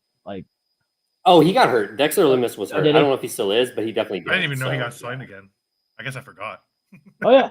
He was one of the returns when Triple H first came back. Yeah, he actually did a lot. Remember, he had that stupid ass Miz feud when he first came back. At least I love that. They're using what's this now? They're Spooky Boy and the blonde bimbo there. That people like. People don't. Wait, say it again. They're fine with the bald guy there with the blonde girlfriend. I don't know why. Killer Cross. Whatever his name is in WWE. He's not bald. Fuck no. He's not bald. Oh, right. He's not bald anymore. What am I saying? He has hair. That's right. He hasn't been but he's carrying Cross. But honestly, no. They haven't actually probably the last 3 months or so. If he does show up, he's losing feuds. He might be in a small feud with a story behind it, but he's losing. And they have him in this United States title tournament on SmackDown, and he's against Bobby Lashley. He's 100% losing. Yeah, what's up with that? Yeah, I think they've given up. I think they gave up completely. He doesn't connect with the crowd. Either way, the crowd just doesn't connect with him at all. I wonder what the issue. Yeah, very weird. Because that's a guy that Triple H he's been pushing since NXT, so it's not. It's not they tried. I mean, some of it wasn't the best booking. Yeah, some of it wasn't the best stories and booking, but it wasn't lack of effort. And yeah, he just. I don't think the Drew feud was particularly good, and that was his first big one, and so that hurt him. But he was featured heavily, and was still featured heavily after that. Feud against Rey Mysterio and stuff, and Shinsuke. But yeah, it was never anything anyone cared about. It's unfortunate. I mean, I feel I don't know. Maybe maybe TNA would be the best place for him now that it's back. Because I feel to go back. That's where he thrived he the did, most. right? He was great in TNA. He was really, really good. He was a hot free agent coming out of there. And you could see it in NXT. He got pushed a lot, but it got some pushback. It definitely got some His pushback. NXT run wasn't terrible. And then his main event, then they put him in the Gladiator shit and took Scarlett away. And I think fans still remember that.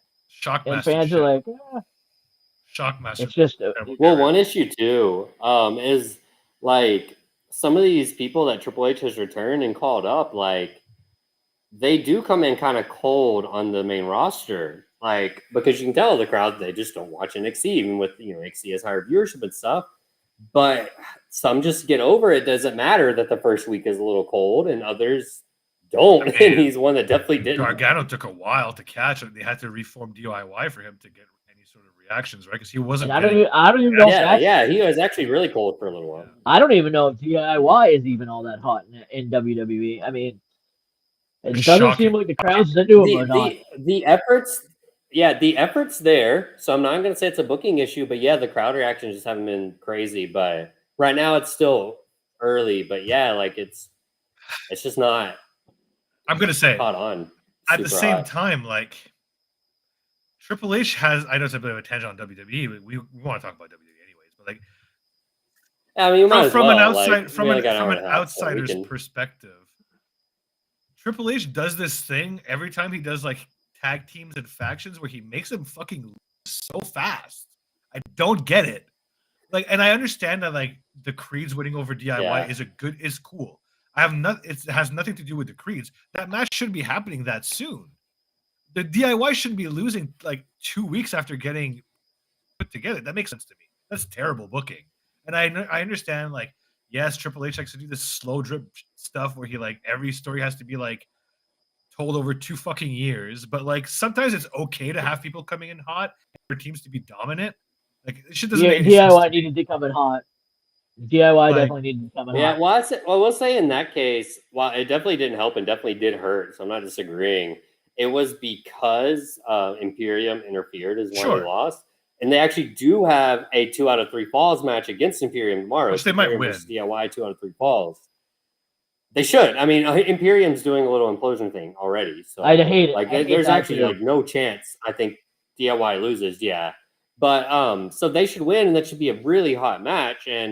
But if it's not, then yeah, I actually don't know what to do. It's a damage control thing all over again. We need more tag teams to stay together because we need to separate the fucking belts again. There's no need for fucking one team to be carried around these two. There's enough teams now. You don't have to split them up. You didn't have to split up Brawling Brutes. You don't have to split up Imperium. You don't have to split up these guys. Like there's enough. Like Judgment Day should lose the title soon. I'm sure. Maybe even to the Creeds. Maybe they open the Creeds up hot. I wouldn't be opposed to it. I think the Creeds are fucking awesome. The Creeds are fucking definitely awesome. They should have Raw and SmackDown championships. It should go back to that. There's enough tag teams around. Yeah. I don't even know why they split up KO and Sammy. That was dumb. Why the hell did they do that? I will say the reason I think why they did that is because, and they didn't need to necessarily, because KO is like doing more mid-card stuff on SmackDown, but it did kind of push Sammy more to a main event singles act on Raw, which has worked. I got nothing bad to say about that. That's awesome. But it's been weird, with KO. And they didn't need to be in the tag team, so it's like whatever. I like to at least split them without breaking them up. Like they didn't have a fight, Yeah. So I'm like, that part's at least fine with me. And I don't mind. KO has helped SmackDown for sure. Even though he's not in the main event feud at all. So it's like I could see why it would look as a downgrade on like the KO side of it. But it's helped SmackDown, like as just a viewership thing. He did a commentary, a whole fucking episode one week. That was amazing. A side tangent off KO because he's hurt. Obviously, he's hurt now. But if Logan Paul is staying through Mania now, if he's gonna like be on TV, they should definitely have Theory and Waller be his fucking. I think that trio of absolute fucking raw douchebaggery. I don't hate that. I don't hate that. That's a pretty good idea. Well, okay, no, that's actually plausible. No, hold on. I think you may have actually just figured out with their booking plans, because I don't think KO is actually hurt. I think that's storyline. Even if it is, it's a hand thing it's anyway. Just so so he's not there it when should Punk be is there. fine, even if it is legit. Yeah. But it's his hand anyway. So even if it is legit, like it shouldn't be long term. Yeah. So it should be fine. But so KO has obviously feuding with Grayson and Theory. Austin Theory. And he's even teamed with LA Knight against them already once. Like they've had their own issues. And there's been all those, I guess I wouldn't even call them rumors, but just more like fan hope that they do like LA Knight versus Logan Paul for the US title, and with LA Knight winning either at Rumble or stretch it out to Mania, whatever. So that would actually converge all of these angles. If you, it wouldn't be that's what happened. I like it. I don't mind it at all. Yeah. Yeah, I mean, you got everybody hates Logan Paul just for existing. Austin Theory, everybody hates his face. And I think it would help Theory and Waller a lot. Waller is just awesome at being the fucking biggest douchebag in the room. Yeah. He's just fucking great. I love so him. I think that would be I think that would be pretty cool. Oh yeah, Waller's awesome. I've liked them for a long time. It's one of those guys. Who would be like a third? But... They would kind of need a third person though, just even the odds, because right now I got LA Knight KO against those three.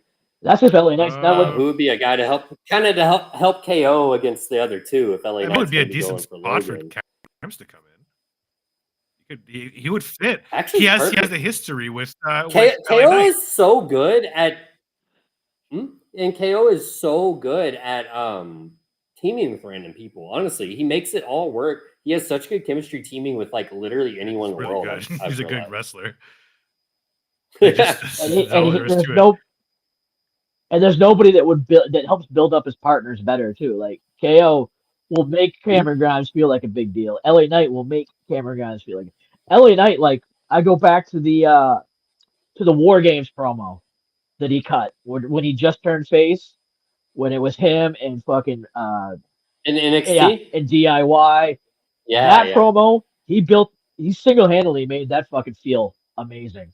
Like just from that one. He sold me real quick, and then we will go back and talk about that Edge and Christian segment before we start. I'm not calling him Adam Copeland. I've already just whatever. We'll talk about that after this. But I want to talk about that War Games build again, because that was such like a magical like month that me and you, Jake, were like the only ones fucking watching it. It was awesome though. Because 2.0 started off really shitty, and that was in like September-ish.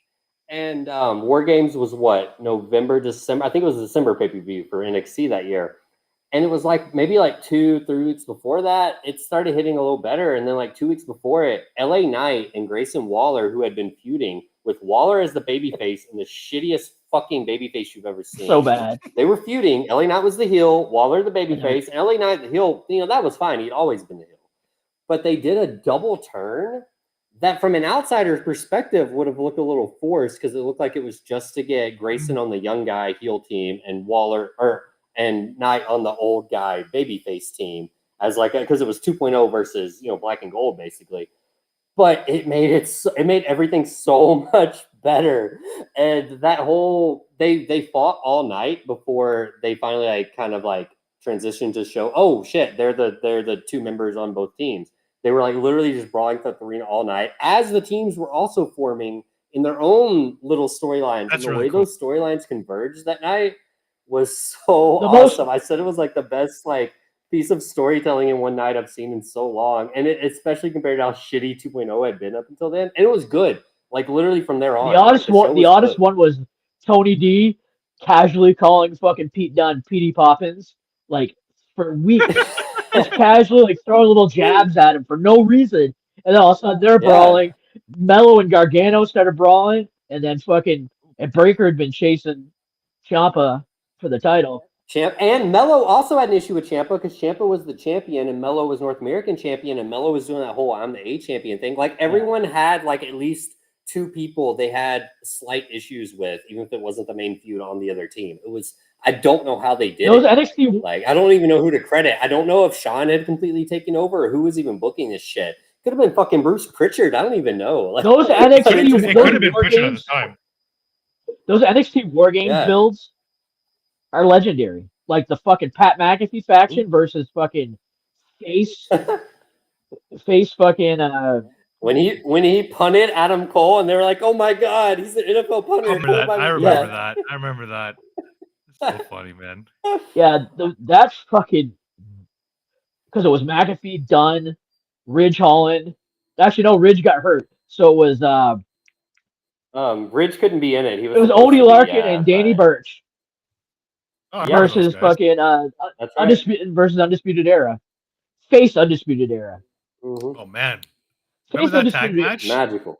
It's magical. Is the best way to put it. Remember face Undisputed Era was the Oni and what's his name, Danny Burch versus Undisputed Era. Yeah, that was at a takeover. It wasn't a UK takeover. It was an American one. But the UK guys won, right? Yeah. I'm talking a few. There was one that was just on a regular TV as well. That was amazing. You're right. Yeah, we had a weird crowd though. There was a short team. Yeah. But yeah, that they had a series and it was amazing. Good feud. Really good feud. They turned Adam Cole. They turned Adam Cole back heel way too many. This is a good point. I actually just saw this comment about when we were talking about the debuts. But yeah, the Shield debut was like people kind of only reacted because they were just like, "Holy shit! What are these guys are destroying everyone?" Yeah, that was how you could. Because Roman was. Yeah, none of them were even barely featured. Only Seth was featured in NXT before. Roman had barely appeared. John Moxley had actually not appeared in NXT at all since it had changed from FCW, and everyone just assumed he hadn't because they're like, "Oh, okay, main roster debut." Soon. But that's he was a big indie star. That was an because Moxley was a big indie star at the time. I wouldn't say huge, but well, not really. Actually, he wasn't even an ROH. A star, I'd say, with the IWC because of his FCW, because he had a feud with Mick Foley that never actually materialized in a match. Seth was the bigger indie star, though, for sure, though, because he was like ROH. Yeah, Moxley was more like CZW, wasn't he? Like he was like a hardcore guy. That's where he was. Yeah, he did the deathmatch stuff more. Yeah, but like Roman was the Shield debut was. The Shield debut was something completely different, though, because they haven't had a debut like that since, where three guys randomly fucking come out of it and destroy somebody during a main event. Like it was, it's so funny. Can't fail. I remember the comparisons at the time. No, you say can't fail. The comparisons at the time to that were actually to 3 years prior when the Nexus debuted. How big of a moment that first debut was, and it was a great moment. And then the follow Nexus had too many people in it to begin with off the jump. That's one thing. That I 100% agree with. You can't make all of them stars. And some people just didn't fit. And then you had issues with them getting hurt. Like the only thing that was actually good was the debut. I will say. And it made Wade a lot of issues. It made Wade Barrett a star. That's true. To an extent, but he never reached his full potential, I'd say. And that was injury. That was more injuries. More injury history than that. I think, though. I think he got injured at opportune time. Well, later on, but literally, I think he could have been world champion that year, and they didn't. Because it didn't work, Christina. And there was no excuse to not do that year. Yeah. Go ahead, Jeff. That both of those facts revolving around CM Punk in a weird way. At one point, I know. The way they did, right? The Shield one didn't never fully, but it was supposed to, right? Because of it definitely had started, and Punk left though. But yeah, he wrestled like one match against Seth. He could finally make Roman look strong. He's there now. He can do it. Well, actually, funny though. He had the whole thing against Moxley that we obviously know how that happened. But and then if say he does have like feuds against Roman and Seth now, that's actually a really cool historical little tidbit from the beginning of the Shield to being tied to CM Punk when they first started, and them both as fully solidified some of the biggest stars in the industry now wrestling him again. Yeah. That's actually kind of cool if that happens. So before we start talking about the Punk promo, we'll go back and hit like what you want to go back and hit the Edge thing with. The Edge stuff, yeah. We'll wrap up. I want to talk about. I don't even care about Edge's part, honestly, even though he had to go fuck yourself line. This was the best Christian promo I think I've ever really seen in my life of watching and being amazed by Christian promos, bro. I was blown away. Do it for the Jude Meister. Just do it for the Jude Meister, man. Yes, I think it may have been that line. That So took it over good. the top for me. Such a piece of shit. He is amazing, and he's always been amazing. And it's just he just never got to be this guy. Like even in Not on the TNA when grand he was stage. the bad guy, he was never this guy in TNA. Well, he was their top star in TNA, but he was still I wouldn't say he was not their top star. He was the champion at times, but they had Kurt Angle, they had Sting. He was actually over Jeff Jarrett a lot of the times. Once he debuted, he is actually treated about over Jeff. No, Jeff Hardy. They actually barely had overlap. Okay, fair enough. Their paths really didn't cross. Jeff Hardy went back to WWE, and then vice versa. Okay. So they actually never crossed. That's wild. But yeah, it was Sting and Kurt Angle mostly was the big thing. Yeah, I agree. But so yeah, he never got to do it in TNA. And one thing I want to say, I kind of had this epiphany maybe yesterday, and I was about to post it in the chat in one of the Dynamite or the AEW chats or something. But I was like, no, I'll save it for the podcast. They're having this match in Montreal, Copeland versus Christian, and I was kind of thinking Copeland wins it. I'm like, it just makes sense. He's still a new signing. It doesn't hurt Christian to lose. But then I remembered Tony Khan has said more than once his favorite wrestler of all time is Christian Cage. Yeah, man. And the Christian has been one of my favorites forever. I've known multiple people that have had Christian as their favorite wrestler, and they don't have anything against Edge. But they've always been a little annoyed at how much Edge has gotten, like opportunity-wise, over Christian. Yep. I don't think Tony Khan's going to let Christian lose to him. I don't think he, as a fan of Christian, can let Christian lose a match to Adam Copeland after these past 20 years. I also don't think fucking Edge wants to. I think Edge wants Christian to go over him. I think. Now that I have no issue. I think between those two, they'll do whatever Tony wants story wise. So but I think Edge might even be like, yeah, let me do it. Like he's fucking killing it right now more than me. He knows he's been on the upper cards most of the time. Of course he does. He knows this, and he also knows that he probably shouldn't have been over Christian because he knows how talented the dude is. So. And then Edge has actually said that on their podcast and stuff before. They've talked about it. Like, no, he said that. He's like, I don't even understand why it didn't happen for. I think he specifically was talking about 2005 WB right before Christian left to go to TNA because they wouldn't let him be a main eventer. Basically, he's like, I don't understand why they didn't make you a main eventer then. And they had him challenged for the titles, but they didn't fully commit, and then they weren't going to. So he left and went to TNA because that's because Vince wanted him to have a blue dot over his face. You heard? Oh my god! Have you ever heard that? Have you ever heard that, Jeff? Sort of. Yeah, they used to make jokes about it on the Edge and Christian show too on the network. Yeah, Bruce Pritchard talked about it. There was a ton of blue dot jokes. Yeah, Bruce Pritchard talked about it on Something to Wrestle With too. How Vince didn't like Christian's face, so he wanted to have a blue dot over his face as his gimmick. See, I hadn't misheard the story. See, I thought like they want to put the blue dot over his because like he was the way they were gonna like. No, like that's even worse. No, they went to like be the gimmick that he was like so ugly or his face was so annoying that it wasn't able to be shown on TV. He's a better looking guy than Edge, and he would obviously be upset about this and complain about it. Yeah, in my opinion, he's a better looking guy than Edge. I don't know, man. Like especially now. Well, he's aged better for sure. Back in the day, I feel like the girls definitely popped more for Edge. I can see that. But no, he's definitely aged so much better. It's like the whole Adam Cole being called Budge. He's older than Edge, actually.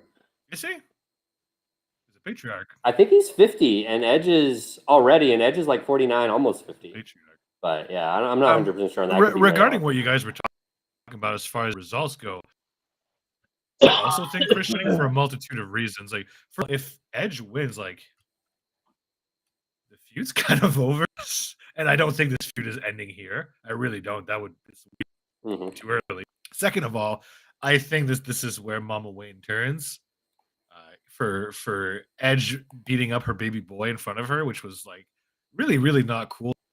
Edge is a terrible. No, Christian is right. I love the psychology of that though. Like Edge never even glanced at her. He was like so blinded by his rage. Yeah, and it works for like a storytelling thing because like yeah, you as a viewer, you're like, oh fuck, that was really fucked up, but you kind of understand why he did it at the same time. I feel bad for but both then, of them. obviously, you right? sympathize with Shayna, you know, like, which apparently that's not even her fucking real name. That is her work name. She has a work Like, name. she's just used it for 20 Amazing. years, Amazing. even though she's never had anything to do with the wrestling industry, Shayna Wayne? other than, you know, helping out just with, like, you know, doing concessions and shit, you know, doing that stuff. That's it. That's her work name. That's not so her funny. real name. I don't know what it is. No idea. Alvarez didn't say it, but he was talking about this. So funny. Yeah, because, you know, he's friends with them, obviously, Brian Alvarez. All right, here's train. But yeah, train him, right? No, he was just trained by Buddy himself. He didn't really help train Nick at all. He was like, he shoots that down real quick because some people do try to say it. He's like, fuck no, I didn't have anything to do with that. I was there when he was born. I wrestled with him when he was like 3, but that doesn't count. What if it turns out to do a finger poke of doom scenario with That's so funny you mentioned that because I was actually thinking something similar, but that would be terrible, but it would be funny at the same time, right? Oh, it would be awesome. I think it's too early. I do want Edge to actually turn heel though and he join will. Christian in this angle. He 100% will. Because obviously they're gonna team up. The logical thing. Yeah, I think it's a little too soon this case, but that's what I do want. I think he wants to be a logical thing. Yeah, the logical thing is going to happen with that, Chris. Edge is going to turn and join Christian whenever Christian ends up being versus Killshot when it happens. So when Killshot turns, Killswitch, when Killswitch turns to Killshot. Yeah. When Killswitch turns on Christian, he's going to do the double turn, so it makes sense. I don't know. I can see it, but would that not be Christian as a babyface then? Because that's kind of the angle. Edge actually spoiled this angle if that's what happens. He said, Killswitch and Nick Wayne will turn on you, and when they leave you, you will have nothing left but me, and then maybe you'll see the error of your ways. And he'll still be both heels. I think they're going to subvert that, though. Okay, then yeah, that's what I prefer. What I think, I think they'll subvert it. Well, they've already planted the seeds of a Killswitch doesn't want to do this shit. Yeah, he's being embarrassed. He's kind of the lovable dummy in that sense, and he'll be the face. I think Nick Wayne stays, and didn't they just aren't they? Mm-hmm. They might be signing his old tag partner or something like that, right? Isn't that what? Like, yeah, they trademarked. So those two, they trademarked the tag team name. If those two are under Edge and Christian, learning from Edge and Christian, I think that is the end game that's perfect right now for that. I really like that. And then eventually, 100% agreed. That's the timeline. And then eventually those two, then eventually they break off from Edge and Christian, and we get that, and that solidifies them as a tag team by beating Edge and Christian. Yep. So yeah, what you do, you have Killswitch make the babyface turn early. Christian stays, obviously, and Edge doesn't, help right away. Now he has these two little shits helping because Jordan Oliver he's not as young looking as Nick Wayne, but he still looks like a little shit. Yeah, so that'll work. You know what? Yeah, that's a great idea, and I think what you could take it even a bit further. What you could set up to is you could. I know this is not like it's going to happen because they're all in AEW, but do Nick Wayne and Jordan against me to set up Edge and Christian against the Hardys eventually. And that makes sense, right?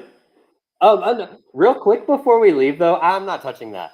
But I did telling you right now. Mark Quinn has been backstage more recently, so hopefully he's good to come back, so we can actually have private parties. He's been gone for over a year. Fucking Isaiah taking the fall for the Hardys. We talked about Matt Hardy enough on the board. We don't need to talk about that fucking them here. They're insignificant enough right now at this point that they're. I agree, but I do Edge and Christian against the Hardys because it's a money match, and you'd be. They can do it on TV, and I would literally have no issue. It can work in an angle, especially if Edge and Christian are like being heels and they're main event act heels. That's a good win with the history for them to get a TV match win. But God, if they fucking do a ladder match, no, that's not an option. A better idea would be to wrestle, and they just use the kids to wrestle for them, and that's the by proxy. Mm-hmm. Now, if they do a TLC match with Private Party versus what is it, East West Express? Is that what it is? East West Express, yeah. Yeah, I think that's it. East West Express. Yeah. So if they do a TLC match with those two teams, that that'd be something. But to have those, no. And well, if the more teams you add in those TLCs too, as long as you have some people that can actually do the crazy stuff, you can have old guys in there. And it works as long as they're not the not the only ones, because then who's gonna take the fucking bucks? But I don't want them. Yeah, and the Dudleys aren't doing it. The Dudleys aren't doing it. I don't want any of the old people in it. I don't. Well, Devon. I mean, Devon can do light matches, but he can't do that shit. Bubba still could, or Bully Ray, I guess. He honestly still can. He's actually still in good shape. Shocking. Who would be there? Who would the Dudleys proxy team be? Who would Devon's kids, bro? I don't know if they're like that great yet. Oh yeah, but they've been wrestling for a good few years. They've been on Dark multiple times when Dark was a thing. They wrestled in NWA. Oh yeah, I forgot about those. TNT, Terrence and Terrell. Yeah, remember they took table bumps in TNA a decade ago. Yeah, when they were still in high school or whatever. Wow. No, they've been wrestling on the indie scene they're like regulars on a lot of like high-end indie scenes. And I mean, from what I've seen, they're fine. I don't know if they're like TV ready, like that good or anything. So yeah, it's cool when I see them pop up, just because I remember them from TNA. But yeah, it would be interesting though. But I do think they'll eventually do some sort of program between the Hardys though, because it's like they have to. I'm not saying I want it. I'm just saying like you have Edge and Christian, and they kind of have to, right? Especially AEW. Just putting their names together in the same sentence is going to draw some viewers. So I'm just saying, like, eventually, you're most likely right.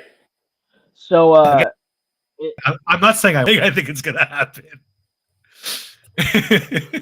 Are we done? Are we done with AEW for now? Because I got a question. Yeah, I think we've got it. Stuff we could talk about next week. We've go ahead. Yeah, that's fine. We can go about 10 more minutes if you want to touch on some other NXT. I want to talk about the Lexus King shit. Is that far too convenient to be the actual like end of that storyline? That it really was him? Oh, 100%. Yeah, I like how they're doing that angle though too. Actually, no, because it's like they're making it so obvious it was. Yeah, they're making it so obvious it was him that it's just kind of like this devil shit that it's not. And I don't think this case it's like a wine in front of me thing. Like it's definitely not him. He just followed him around like a creep. That's it. That's all you know. Yeah, I mean, he's a creepy guy. I actually buy that. I actually don't even. That's not even any kind of suspension of disbelief. I believe his character so far in NXT is a creepy fucking bastard. Honestly. So, but yeah, it's so interesting. Like, it seems to me, and I kind of switch week to week because basically my theories on the angle change up. Because every week I feel like Mello has slightly different reactions that make me question my previous theories. It's all Mello. It's all based on Mello though. And I'm like, now I'm like thinking like maybe Lexus actually did do it, which I know kind of goes against what I just said, but it's because he was like hired by Mello. But at the same time, Mello doesn't want him to tell the truth. So Mello wants to take him out because Mello was pushing Trick to like, hey, let's go take out this guy last week. But at the same time, I don't know, that doesn't make sense because it's not like they're gonna like fucking kill him. So it's not. He can still tell the truth from a hospital bed. So I don't know how I feel about some of this stuff. It sounds like. But I'm intrigued for sure. But I definitely think. Yeah. Yes, 100%. I think he should be moving up. He shouldn't be turning again. He should be just about out of NXT, in my opinion, anyway. Mm-hmm. But Braun too. And also in NXT. Yeah, exactly, Braun too. But the Chase U segment. What do you think about that, Chris? Okay, now that I understand the fucking angle, like, yeah, it's funny, but because we haven't talked about it. Bro, I'm so confused. Where did this come from? Is it all just based on the Michigan scandal? Did they just get like, hey, this is going on like in college football, let's do it? I didn't even know that was literally this isn't the timeline. I don't even know from what I remember. They won the tag titles, big pop, no controversy. They just win the tag titles, awesome. The next week there's like scandal erupts. Twitter post about the scandal at Chase U. What the fuck are they talking about? And they lose the tag titles, and the student section, blah blah blah, is like walking out. I'm like, the fuck is going on? I literally thought I missed a week of NXT because like I watched on delay. I'm like, did I fucking forget to watch last week? It makes no sense. And then he explained it all like this week more or whatever. And I'm like, okay, I get the angle they're going with, and I like the angle, but I have no idea what the fuck happened with the start of it and why it came across so suddenly and why it was like in between them winning the tag titles. Like I'm so lost. But Andre Chase just all of a sudden being a degenerate gambler who used fucking college funds is fucking weird as fuck. Like, he was such an over character. Well, no, that part I'll kind of defend because remember when the school first started, it was he was a heel and it was kind of a grift. Oh yeah. So you can sell me that the babyface term was never completely genuine. It was to like get university, And that's why him and Duke that's why him and Duke get along. It's just literally how sudden the scandal came about, and like the first week, it's just like this mystery scandal. But clearly, students know what the controversy is, but no announcers knew. We didn't know. And then the next week, he's like talking about the gambling, blah, blah. And I'm like, oh, well, okay. Why wasn't it like rumored gambling, last week then? Why was it? Shit. It was like so vague that, and with stupid ass Booker's comments, it was halfway implied it was sexual like related. Yeah. Because Booker was like, men have their urges. And I'm like, what the fuck, Booker? No, because I thought... something, Vic, it's something, shucky ducky quack quack. You're right though, Chris. Because like as an outsider, when I saw the seeds being planted for this, I thought it was gonna be like something to do with Jace or whatever. Like like some sort of affair or something, or some sort of Jesse Jane, right? Or some sort of like inappropriate relationship. Yeah. I will say I still do like her odd involvement. Her odd involvement in this has been nice. Like she's kind of like she was the highlight of that fucking press conference. Her and Andre Chase warmed up to each other, and they were kind of on the same page before the controversy happened. And then the controversy did happen. She's like kind of taking up for him, which I guess makes sense because she was still a heel, and she's like, you were doing some dastardly shit. I relate, I'm down with it. But yeah, and then Jake, she was hilarious in that press conference. She had the glasses on first, and oh my god. When she does this, she goes. Would you not agree that she probably should be called up as well? Like she's kind of too good for NXT. I'll let Jake go first. It's a serious question. I'm curious to know. No, when Mandy left, I thought they should have been together as a team called up. But the singles feud between Gigi and JC exposed them both so much that I don't know if they're either one of them are ready still.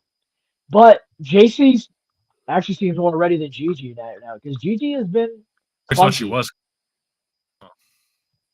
And her. So the thing about JC with me is, you can go ahead and finish. No, go ahead. Okay.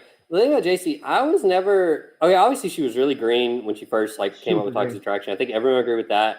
But then people came around to her pretty fast. I did not. I liked her in some promos and segments and everything like that. But I did not think she had improved much wrestling. I kept seeing comments about it to the extent that I'm like, maybe I'm just I hate her. Not watching right. I don't know.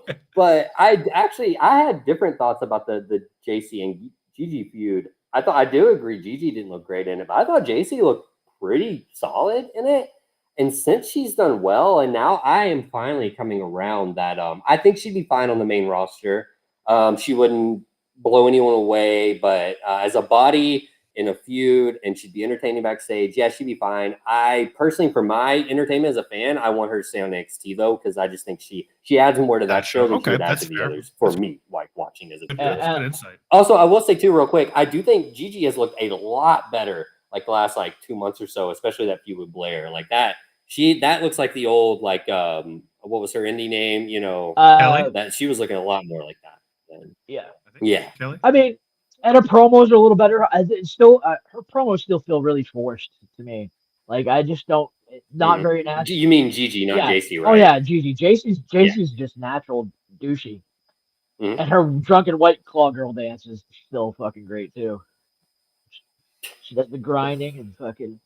Well, that's kind of why this Chase U thing was so good for her compared to even. I never thought she completely felt in place with Toxic Attraction because this stupid fucking dance was half of it too. I'm like, she's not. I mean, she's hot. Don't get me wrong, but I'm like, she was trying to be sexy, and I felt like she looked awkward doing it, even though she was really attractive.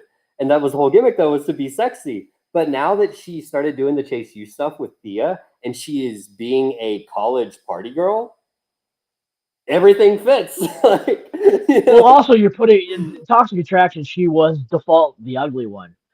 Mandy and fucking Gigi were I mean, JC's hot, but Mandy and Gigi are definitely hotter. I think a lot of people were putting JC over Gigi in some cases. I've seen a lot of that online. Split, but I think it was like 50. I think it was like about 50-50. Really? You ask a random wrestling fan, I think you get a 50-50 response on between the two at the time. Is what I would. That's. I guess I'm only looking at people were already coming off Gigi at the time. I think already at that point. I thought. Yeah, the reason I asked you was because like from a lot of the comments I saw from JC Jane wasn't really that the wrestling was good, but that her promos and character work and her facial are all stuff that she's got in spades already. Her facial work is impeccable, which is really good. Before we get off NXT 2, speaking of like facials, I want to shout out Ariana Grace, Santino's daughter, because she's really good at that too. Good. Her in-ring obviously still needs improvement, but I don't think it's that bad. The worst is like she has probably the weakest finisher I think I've ever seen in my life. But other than that, I think the ring work will get there. But her facial expressions are so fucking hilarious. Her character work is fucking phenomenal.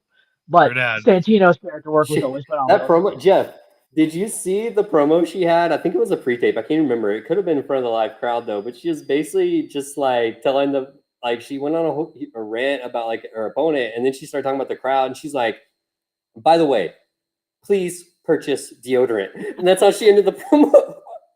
Like I was dying. If the delivery was just impeccable. My God, I haven't checked. It was great. That out. Ilya versus Nathan Frazier. Any thoughts on that match? Mm-hmm. I thought it was a good match. I heard it was really good. It only lasted like 6 or 7 minutes, which I was shocked because I watched on delay and I had Cage Match pulled up as I was watching, just because I like doing that as I'm watching shows on delay sometimes. And I didn't think the match was that short. It only went like 6 minutes, I want to say. Ilya and bro, it's fucking crazy. Ilya was a fucking stiff motherfucker in that match. Like, I don't see why it should have been Frazier. I mean, the match was good, but I don't understand why Frazier would be put in that position. It's kind of been making off remarks about Ilya, and like Frazier should not be a heel. But to be honest, no. I had a different interpretation of that. Frazier was not the heel there. Ilya was being a dick. Yeah. I mean, I'm not saying he's turning heel, but I think that was the point they were trying to get across. So Corbin had gotten Ilya's head so much that he was being a dick to guys that weren't really being unreasonable. And like, yeah, Frazier did double down, but it was after Ilya already was like a dick calling him out. Like Frazier's original point was like, trying to be like sympathetic, but he was like, it was like an I'm just saying kind of point. Like I'm not gonna say he's completely like in the right on it. But yeah, Ilya came at him so hard that he was like, man, fuck you, basically was his response. And so he doubled down. And I actually that was one of the more natural NXT backstage segments I think they've had in maybe ever. It's like just the way that part came across. I know what you mean. Sometimes it's pretty robotic or yeah. Real quick, I'll just touch on the main event for a second. Like, it was great. Wesley was obviously winning. There was no doubt he was going to win, but the way it went down was a really good match. And having Ivar take out Bronson Reed was the clear way to make sure that Wesley won. But everybody looked great, and it reminded you just how awesome Cameron Grimes is, too. Like, yeah. 2 quick things. Actually, I guess I'd say 3 quick things now before that match. I will just second real quick. Cameron Grimes looked amazing. Like that he really stood out. I did like that the Ivar thing was how they took out Bronson, because before that, Bronson just had looked legitimately unstoppable. They could only take him out if it was like 2 guys working.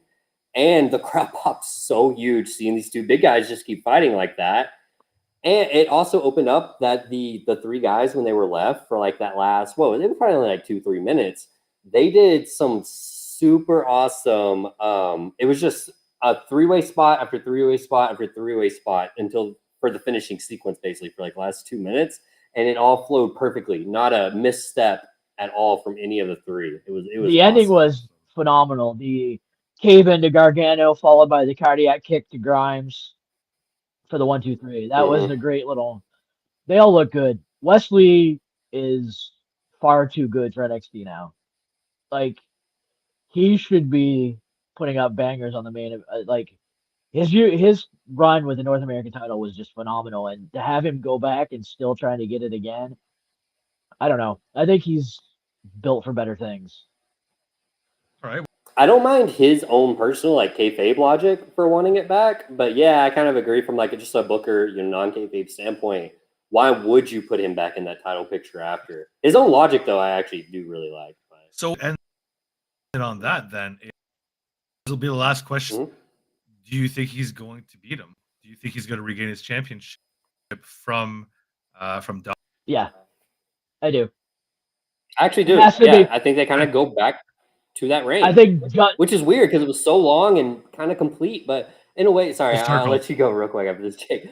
But the ending was not like a completion thing to me because it is Dom, that mega heat. It wasn't a clean win, and he did still get the longest reign, the most defenses, so at least that part wasn't cut short. But maybe now he can have the ending of the reign that's more prestigious. Sure. So that's what I think the goal is. At least we can argue. Like I'm not 100% sold whether it's the best booking they can do, but I do think that's like the philosophy they're going for. Well, Dom in NXT, if he's not going to actually like lose it, it's just Judgment Day is going to start losing their titles. Like that's just how it is, and that's how. And Wesley should be the guy to do it, and then he should pass it on to another one of the guys that is coming up because he's just phenomenal like that. Like Mania weekend or something, probably. And closing it out, maybe even Vengeance Day. Yeah, and closing it out. I mean, I know you're gonna close it out, but just 5 seconds on the CM Punk promo at Raw. About how long it was. That's what I think about that. I'm home. That was just fucking get the fuck out of here.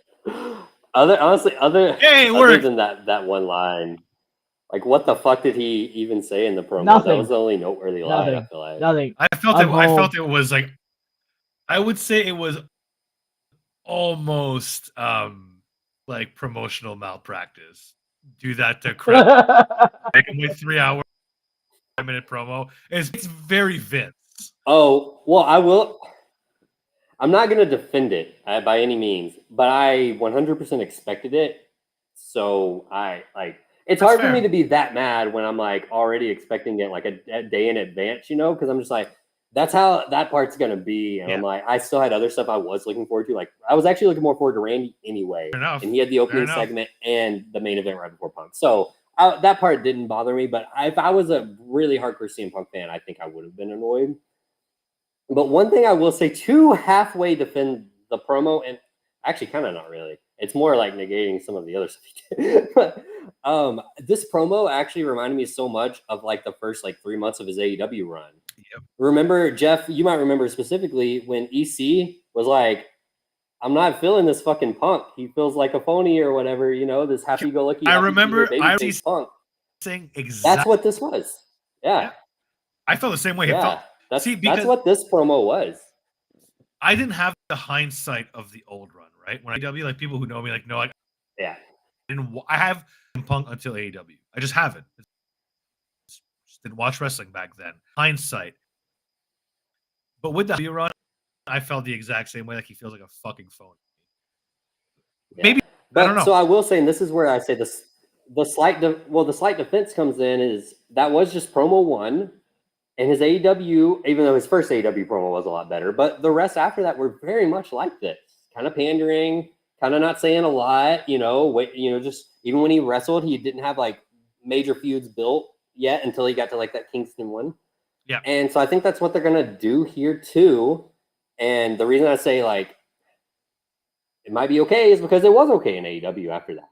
So I don't know. I'm not going to say that promo was a failure just because I didn't personally like it for all the reasons we've already stated. I'm home line, man. But my only defense is a wait and see. Yeah. So we just do have to wait. So who knows? It just solidifies the point that he's a fucking hypocrite. I hope that's I'm waiting to see if he actually does a Saudi show. Oh God. Because I do think he might not. I do think he actually might not. But we'll see. How much he needs That's going to be the worst day for him on the internet is when it's announced, because we know he still reads all the comments and everything. Because otherwise, how would he would know when Meltzer and whoever was talking about him when he was in AEW? Unless he's himself, but I doubt it. Philly Phil. No. At this point, Meltzer has been so fed up with him, he would have stooged that off if he did. No, Punk owns WrestlingSmarks.com.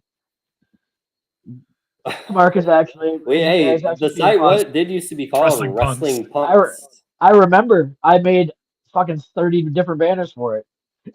Like, I was not around for no, that. That was before my no, time. I was definitely here. I was here through all. I've been here through all the names.